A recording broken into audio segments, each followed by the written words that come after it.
Okay.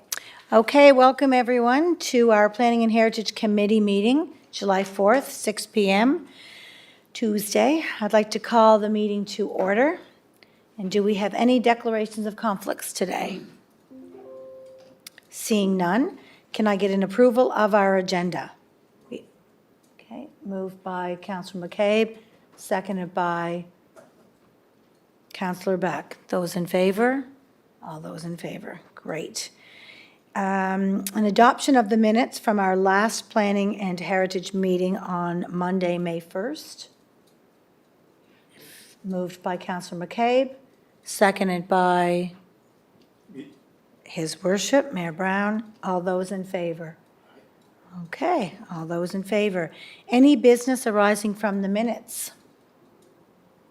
Seeing none, we can go right on to our two discussion items. Yes. My comments from the last one would have been with this one here by mistake. Oh, right. That's right. Okay. So what I was asking about last time was actually, I was looking at the wrong agenda when I looked at when we were at the other meeting previously, so. Right. And So you- whatever I said in that previous meeting applies to this one Right, here. because you had been looking for updates on the, on STR, the The STR. STR where it and the pertains official in the plan. Zoning and development bylaw as well, yeah. so sorry, that's my boo-boo there. I was looking at a couple agendas up here and I was looking at the wrong one. Excuse me for that. Okay. My apologies.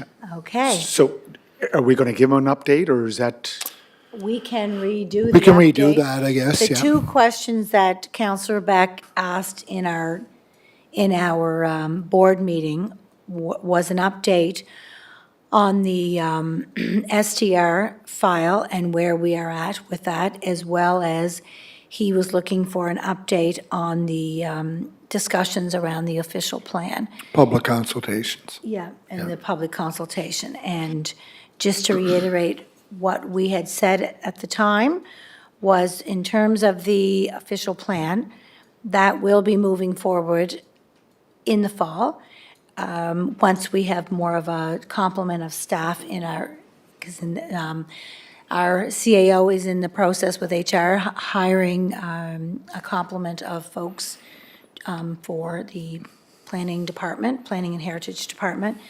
And as for the STR file, that is still on track to be completed in the fall, as we had outlined earlier on in the spring. And that would be looking at the summary offense ticketing bylaw, as well as the second part of that was the licensing component of a short-term rental.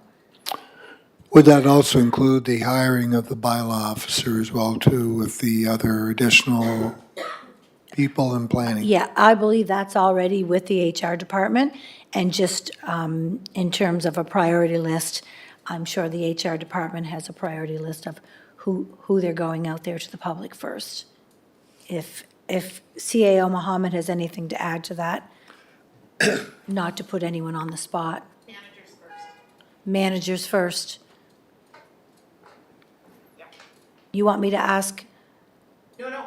No, Managers. the I was hire- gonna say, I was gonna say, what would poor Laurel know about all this? Yeah, managers first, right, okay, yeah, all right. so Madam Chair, just on that, just before the House closed, the Legislative Assembly closed for this year, for this session, they did make some amendments to the Planning Act in regards to summary offense ticketing. And I did make a call today to get those amendments. So as soon as we get those amendments, we should start looking at incorporating them into our zoning and development bylaw. So that will be one piece of the puzzle that we've been asking for over the last 2.5 years. So hopefully that will be Yep. available tomorrow. Thank you. Great. Okay, so we can move on to our discussion items. And the first item on the agenda is Viceroy Avenue, PID 349035. It was a request to approve a minor variance to the front yard setback and a major variance to the rear rear yard setback as per an order issued by the Island Regulatory and Appeals Commission on May 15th, 2023, and I believe Laurel has that file. Madam Chair, you introduced it, so basically, briefly, August 9th again, in 2021, council rejected a request by Deborah Dennis, and she was the appellant, for a minor variance and a major variance on a lot on Viceroy Avenue.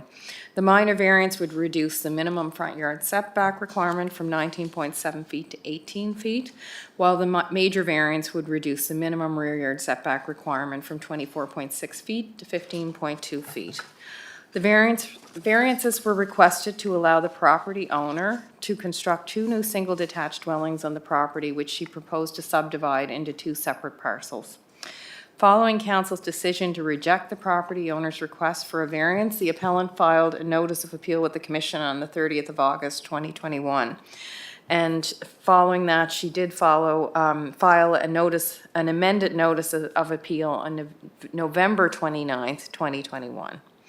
And the IRAC order, which was attached to your package, outlines the information, how IRAC arose to their decision. So staff are bringing this resolution forward for council's approval to satisfy the order that was issued by the commission on May 15th, 2023.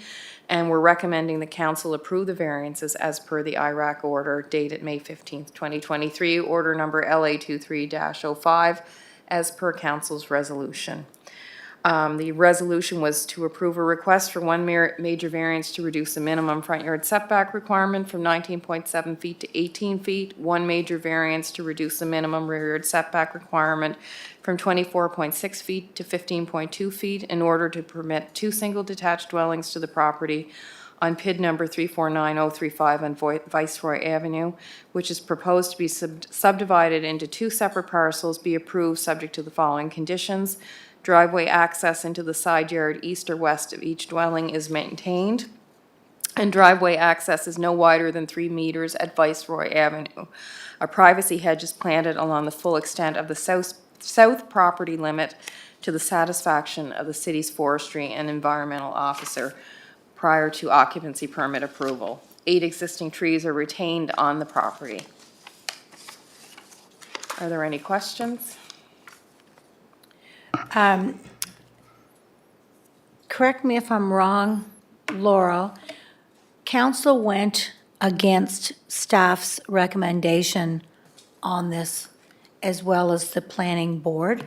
So staff's recommendation right from the get-go was to approve this, and then planning board and then council went against what planning staff had recommended. And from what I can understand from reading this, we didn't give any really explanation of why. We didn't give any proper planning principles as to why we went against staff's recommendation. Is that correct? That is correct. So council does have the right to not always side with staff. There are various reasons. There's political reasons, and you have to listen to your constituents. But when you're making a decision in the council chambers, you have to give reasons as to why you've made that decision, so that when it goes to the appeal board, there are reasons to back up your decision-making. I think what IRAC struggled with was the fact that there was no reasoning to back the decision, whether it was concern for safety or the school was located across the street, because, I mean, some of the concerns that were raised by the residents was a safety issue.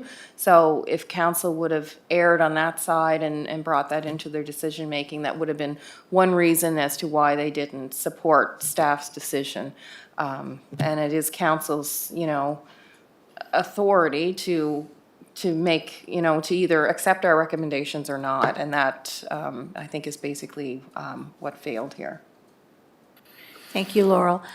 Go ahead, Councillor Beck. Yeah, I think what stuck out for me in reading the IRAC's rendering of the decision was that it's incumbent upon council to be specific whenever it is a challenge or an overriding of a decision, that these be clearly articulated. And if I was looking through, the city contended that they did by submitting a 242-page document or something like that of all verbatim transactions from council meetings and stuff like that. But even they said that is not clearly indicative enough of what the reasonings actually were. And I think there was, if the message that I kind of took from that, from this reading through this, was that if we're going to be overriding decisions, we have to be very clear, explicitly stating why it is that we are overturning it. And I think that was the message. And again, I'm coming into this not having been part of the original decision. I'm looking at what they were doing in terms of figuring it out. But, and I guess the other part of that that stuck out for me was that there's a requirement upon council to be able to be clear with any potential developers in terms of, so that they know what the rules are and they know what they can expect if they follow in along their side of things too. So those were kind of the big takeaways for me, was clarity in terms of understanding process, following process, and accordance with the sound planning principles and accordance with the bylaws that were taken out. So I think that was sort of what stuck out for me in terms of coming into this and reading what transpired back in, over the last couple of years. Thank you, Councillor Beck. Does anybody else have any questions? So- Madam Chair. Yes, Your Worship. So just in response to the decision through the chair to Laurel, paragraph 57 on page 21 of 31, I think these were some of the concerns raised by the residents, and I think councillors did raise them. Maybe it didn't come out clear enough. But one of the issues I had was that the properties face right onto a elementary school that has increased in population over the years because of the program they're offering at the school. And I've been there in the morning. I'm sure some of the other councillors have been too. There's a lot of traffic, not only bus traffic, but there's a lot of vehicular traffic of parents dropping off children. And I think that's what was brought up in this chamber by a couple of the residents, and I think that was reflected. So in paragraph 58, the appellant said that there would be a opportunity where the cars would not be backing out. Am I reading that right, or could you correct that? 58 of the RF. Yeah, paragraph 58, it says, driveway access was in part intended to address the possibility of cars turning in the driveways and exacerbating the traffic. So they wouldn't be backing out, they would be driving out. Is that right?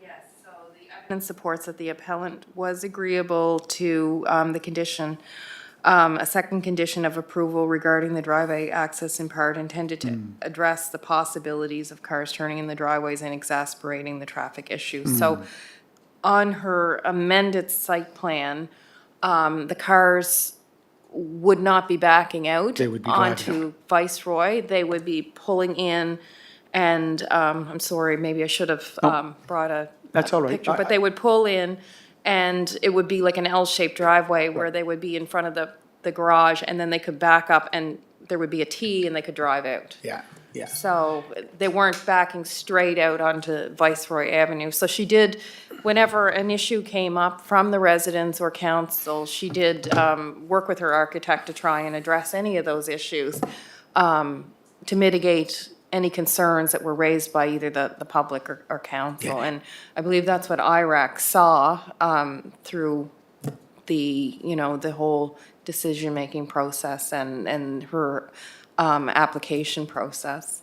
And the other thing to note too is she did have one lot, so she did have approval she could, as of right, develop the one lot that was there. But as you remember, it was a long linear lot. Yeah, So really, only one portion of the property would would be used, whereas the other portion would have remained vacant. And And the reason I mention that, Madam Chair, is that I think that the amendments that she made to her plan were lost in the fact that cars would be back. And again, I've been there in the mornings, just to witness the number of vehicles that are going back and forth, including school buses. So hopefully, I believe this will take care of or address some of the concerns residents had. And again, when you try to, if you listen to council, you know that the point that they're making, but it's not clearly being articulated, and I think that's where we get lost in the narrative. So, thank you, Madam Chair. Thank you, Your Worship. Does anybody else have any questions? Go ahead, Councillor McCabe. Well, as being part of that process and seeing, I think we've been trained since this time too on how we as council have that responsibility to be a little clearer around when we're going against what our planning staff are recommending. So, this solidified or validated that point that the former manager would always drive home, the importance of being able to justify. I still have many concerns with the safety factor, and I'm not really sure. I guess because IRAC has mandated this, we just move this on. There's not really, is there even opportunity for discussion at this point? no, it's in order of IRAC, so council has to follow IRAC's decision. Thank you. So for me, I put it on the floor anyway that we move to accept or move this decision of IRAC forward. Just on that note, that was one question I did have. So there is no, because I know there were 14, 16 letters submitted from residents with outlining their concerns. If that group so desired, would they be able to, can you appeal, and I'm asking this out of total ignorance, I guess I don't know. Is there any appeal of IRAC's decision, or is there a decision binding and final? Yes, Councillor Beck, through the chair, there is a mechanism for the public, if they wanted to appeal, would be through the courts. And Madam Chair, we know that's happened before. I think Laurel remembers back in 2004, 2005 on St. Peter's Road, it went to provincial court and the court overruled IRAC's decision and voted in favor of the developer.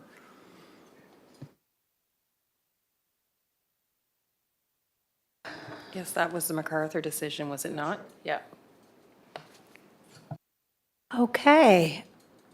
Any other questions? If not, we would need somebody to move that we move this along to council. Moved by Councillor Beck, seconded by Councillor McCabe. All those in favor? Okay. Thank you kindly. We can now move on to our second item on the agenda, which is the interim design review roster. It's a request to allow the CAO to appoint interim design reviewers to review projects that require design review. The original design review roster was approved in 2014, and since then, many people in the roster have moved, retired, or are not available to review projects that are required to go through the design review process. As a result, planning staff are in the process of preparing an expression of interest to attract new design reviewers to the design review roster. Until a permanent roster is set, a request is being made to allow the CAO the ability to appoint interim design reviewers. Interim design reviewers will be practicing professional architects. And I'm not sure who's taking this this I will, report. Madam Chair. That is you, okay. All right, so just to give a quick synopsis, Madam Chair, Council appointed independent design reviewers to the original review roster per Section 2.3 of the Zoning and Development Bylaws on May 12, 2024. At this meeting, council also approved a design reviewer honorarium of $1,500 per review, along with a supplementary review amount of $250. Since then, many of the rostered design reviewers have either moved, retired, or are no longer available to review projects through the design review process. The independent design reviewers will act in an advisory capacity, assess development applications, and provide expert design advice to the staff, design review board, and council.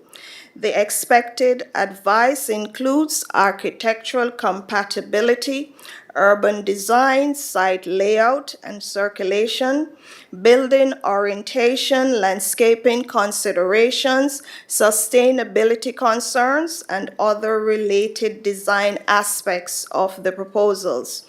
In 2013, when the city initiated the design review process, preserving the architectural integrity of the established areas of the city, namely the 500 lot area, the Eastern Gateway Master Plan and the Waterfront Master Plan was highlighted as critical to the decision.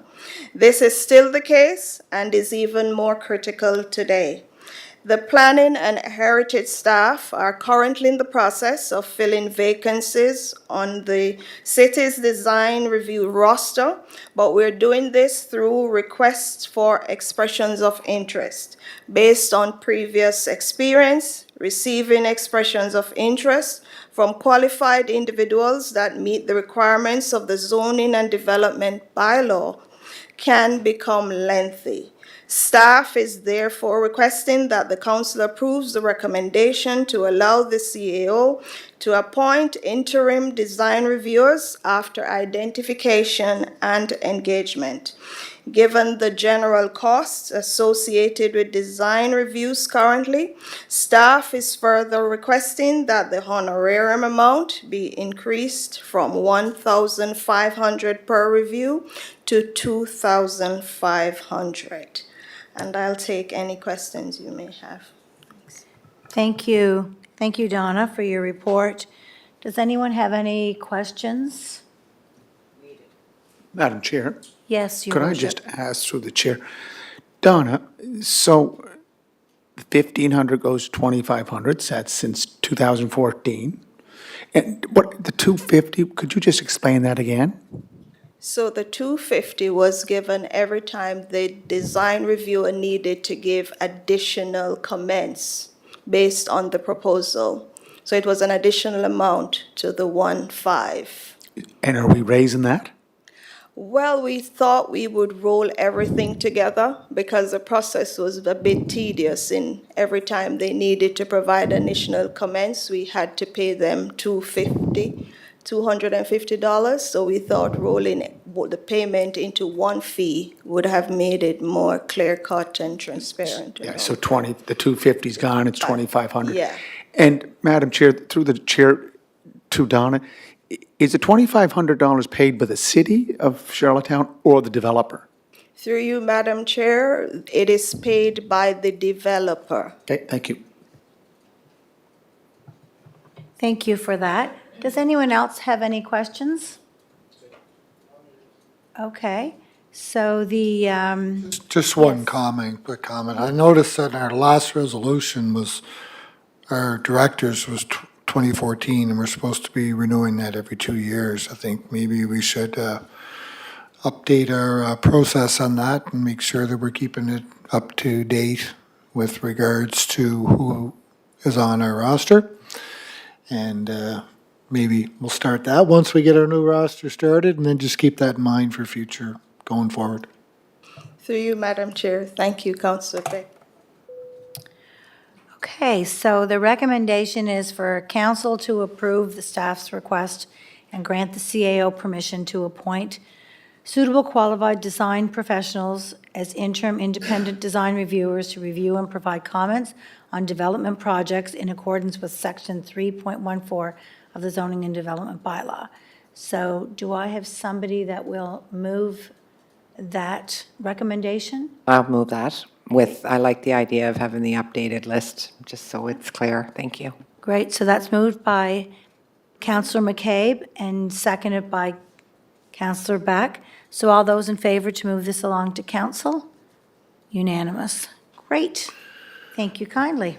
Can I just go back to one question about the previous Viceroy? Certainly. If an appeal were to be made, is there a statute, a time limit on that, or limitations in terms of how long that would take? And again, I don't know whether there would be any desire to appeal it, or is there a timeline on that? To appeal the current decision? To appeal the IRAC decision? A normal appeal period, Councillor Beck through the chair, is 21 days. So it's 21 days from the decision of council, the initial order of council. In this case, I don't believe there's a 21-day period. It would be up to the residents if they did decide to appeal the decision through the courts. I mean, we all know how fast the courts move, so it's not as quick a process, but I don't believe there is any legislation that after the IRAC order comes down where it would limit the time that they could appeal. Of course, the statute of limitations would come in, but there isn't a specific 21-day that I'm aware of. All right, thank you. And Madam Chair, just to add on to that, I think that's a good point. Again, going back to the MacArthur decision, I don't think that the 21 days is our statutory limit. Well, it's the Planning Act and ours, but outside of the Planning Act, it's different. Yeah, and IRAC just doesn't follow one act. It follows the Petroleum Act. There's a number of acts that it adheres to. But could I just ask about the roster? So again, through the chair to Donna. Donna, back in 2014, how many design review architects did we have in the roster? I know it was on our website, but I couldn't find it. Do you know what the number was? Through you, Madam Chair. Yes, Your Worship, there were 10 And, design reviewers in total. and we're but- down to one now?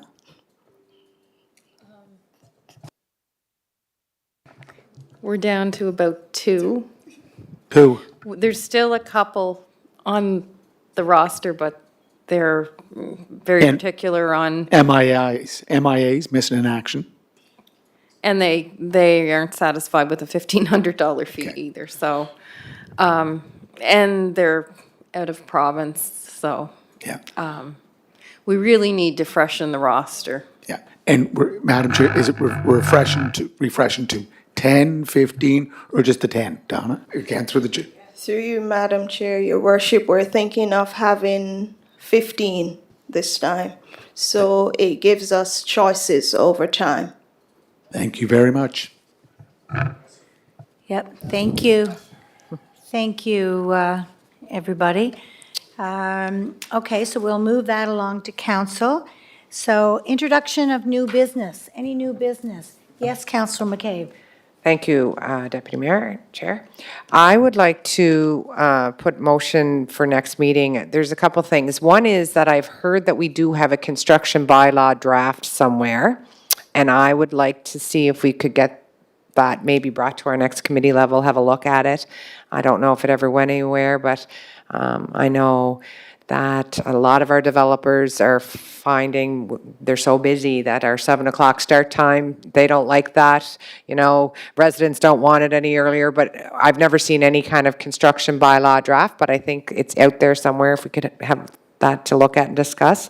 And the second point I want to ask about is, there's been lots of talk about potentially, you know, we just had this conversation about pathways and stuff and new subdivisions and developments with contractors, and we were going to look at making that kind of part of a requirement or part of a consistent plan moving forward. Is there any way we could have some discussion around where that sits, and is that something we'd like to incorporate into to our planning for new subdivisions. I mean, everybody wants the multi-purpose active transportation trails, safe walkways, and when people are coming in and developing new developments, I know through Public Works, there's been discussion about putting that back on the developer and having that part of our plan. So is that something we should be discussing here at this committee level too? Thank you, Councillor McCabe.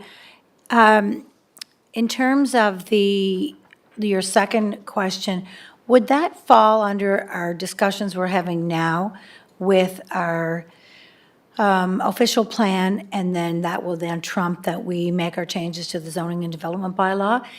That's either a question that I'm asking either our planner or our CAO. Which of you may like to take the answer to that? Yes, Councillor McCabe, through the chair. We do currently work with Parks and Recreation Department on parkland dedication, which includes trails and pathways.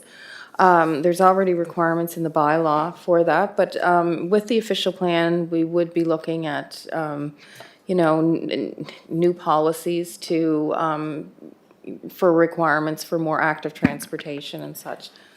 Just, I think clarification is more like the sidewalks and the asphalt strips that we're now using in areas for like safe access to get around communities and stuff, where instead of the city being responsible to continually put those in, that we were going to look at putting that back on the developer for part of their plan, is what I was not, I don't think that would be Parks and Rec, would it? Yes, through the chair, that's through Public Works. So the current road profile does not include sidewalks. That was removed a number of years ago. For whatever reason, I'm not sure, but that was prior to me working with the city. But so for all new subdivision developments, the developer wasn't required to build sidewalks as part of the road profile, but they had to give a 60-foot wide right-of-way, which did allow, if the city felt there was a need for a sidewalk in new neighborhoods, to allow them to build it. So that would be something we would have to consult with Public Works with again, to see if there was a requirement to have the developer to build sidewalks, in addition to the paving costs and servicing. Okay, so to would be be- clear, so that would be a Public Works, because I've been led to believe that discussion's already kind of been in the works and moving ahead. So that would come back, if I take that back to Public Works to say, Public Works is in charge of the road profiles.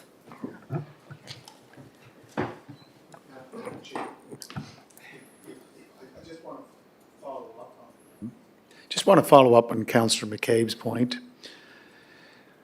This discussion's been going on for the last several years, and I know it's been tossed here and tossed there.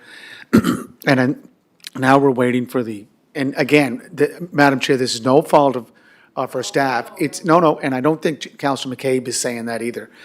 It's now we're waiting for the overhaul of the official plan and the zone development bylaw. That will be several years.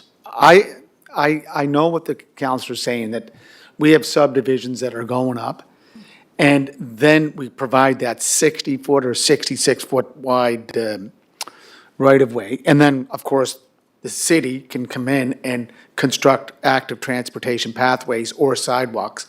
All I look at is anything that we can allow people to walk and roll, that's what you want. And I think the councillor from this area has been asking, so we have to take a concerted effort to, let's try to make something happen here. This was, as you remember, Laurel, this was being discussed when I was on council as a chair of planning back in 2004. Let's talk about it and talk.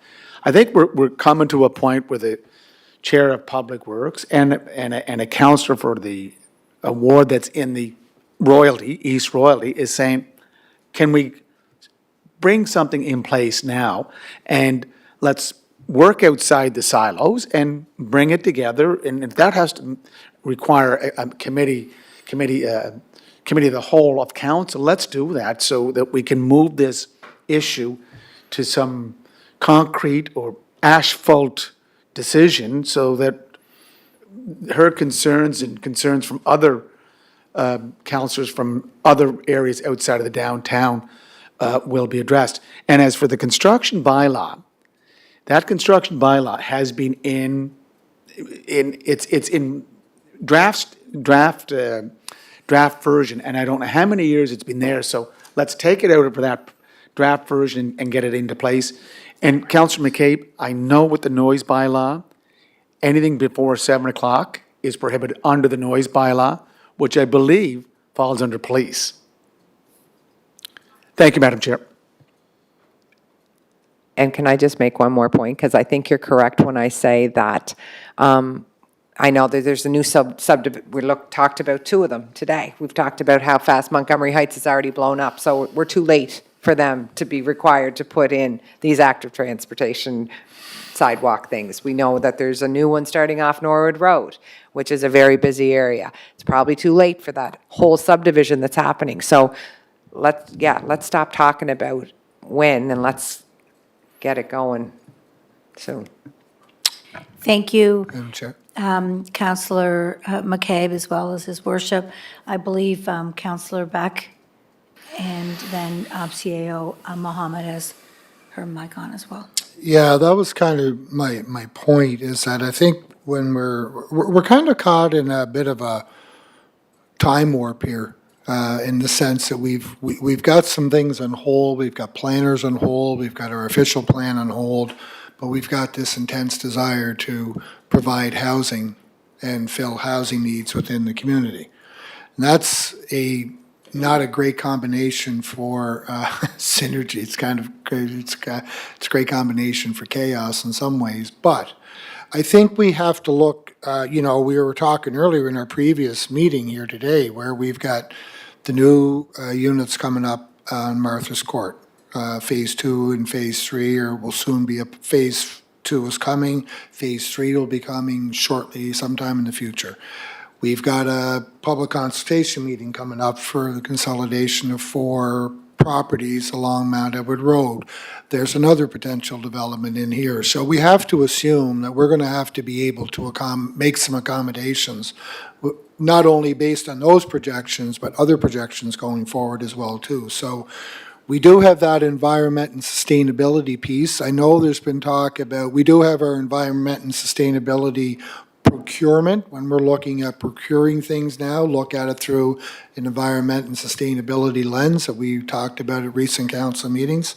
I know we've had discussions about having a regional kind of joint effort with Stratford, with Cornwall, about connecting our active transportation networks and doing that. So we've got a lot of things at play that are right now going to have potential impacts on one another. But I think we have to basically, I would say, we have to assume that these things are going to have to come.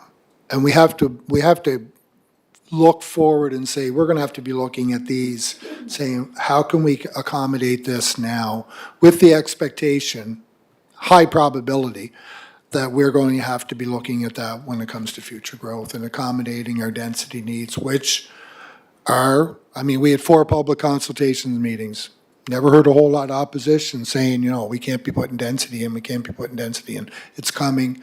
We got to be prepared for it, be ready for it, and try and predict that as best as we can now, and try and satisfy that future growth. So I'm with people on that. Okay, thank you, Councillor Beck, and I'm just going to turn it over to CAO Mohammed for. Thank you, Madam Chair. So a couple important points to make here.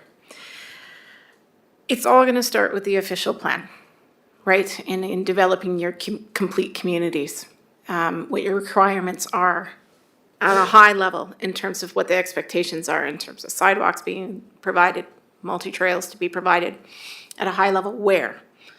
From there, your zoning bylaw is going to get created, and that's where it's going to discuss things like development agreements even, and what we ask for in development agreements in terms of those sidewalks being put in.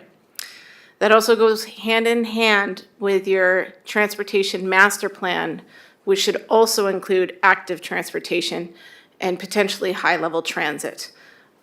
All hand in hand with what's being expected from the community and the public processes that we've gone through. From those key documents, and depending on the walkability that's agreed to for the community, then we develop our road standards, talk about what the sidewalks are going to be, how big the sidewalks are going to be, and that becomes a requirement of development. The challenge before us right now is capacity.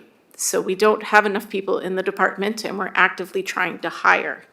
Our two major priorities are getting the official plan from a policy standpoint. So I should say our major priority right now is getting development permits out the door. Bigger priorities, official plan, STRs, and getting that dealt with in time for October. Then we'll be able to come down and start to deal with these other things. We know there's a lot of tweaks that need to be made to this system, but if we can get everyone on a high level to agree what that official plan is, then we can start to build out all the standards that are needed from there. Thank you. Thank you, CAO Mohammed. Anybody else? Yes, Your Worship. Madam Chair, I really appreciate this, but as soon as this started to go, I said, I can't let this go because Laurel and I have been around, like six years, I've listened to this and she can tell you that we did bring in amendments to our zoning development bylaw. For any new neighborhoods, there would be no open ditches. You had to provide a stormwater, remember that, 2004, 2005. So you know what, we provide density bonus points for any developer that builds affordable units, or they build higher or fatter buildings. Why can't we look at density issues that address it through bonus points for building more environmental and sustainable neighborhoods? And more environmental and sustainable neighborhoods would include pathways that would allow for walk and roll. And I love that term, walk and roll, where people can walk, they can cycle, persons in wheelchairs can use these pathways. I just find that, I know what our CAO is saying, but amendments to our bylaw can be something that we can do to address it, and we may not be able to catch up with everyone or every developer, but we just, I don't think, for me, growing up in the downtown, I never saw this being an issue. Sidewalks, ditch infill, it was never here. But if you go out into the royalties or Winslow, you see it, and people are saying, you know, you got everything in the downtown, we got nothing here. So if that's even a start, if we can look at density issues, addressing it through bonus points for building more sustainable, environmental and sustainable neighborhoods, that's a start. We just don't have to look at walk and roll issues. We can look at other issues that contribute to environment and sustainability. That's all I'm asking for. I don't want to be specific, but again, Madam Chair, I know that it was supposed to be new business, but it's one of these topics we get caught up on. So I'll close with that. Thank you very much. Thank you, Your Worship. And I see CAO Mohammed's light on, so I'm going to defer to her. Thank you, Madam Chair, and through to Your Worship.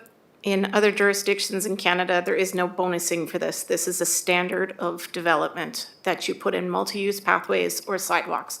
It is a requirement. So it's a matter of just updating the bylaws to do it. But as I said before, it's a matter of just capacity and the bodies to be able to do the work. So that's our challenge right now. Once we have these new managers in and the new planners on board, I think we'll see some magic happening that maybe you haven't seen in a while in the last 6 years because you've been under capacity. Thanks. Thank you very much, Eleanor. Anybody else have anything else? No, we'll wait for the under next new meeting. Business. Okay.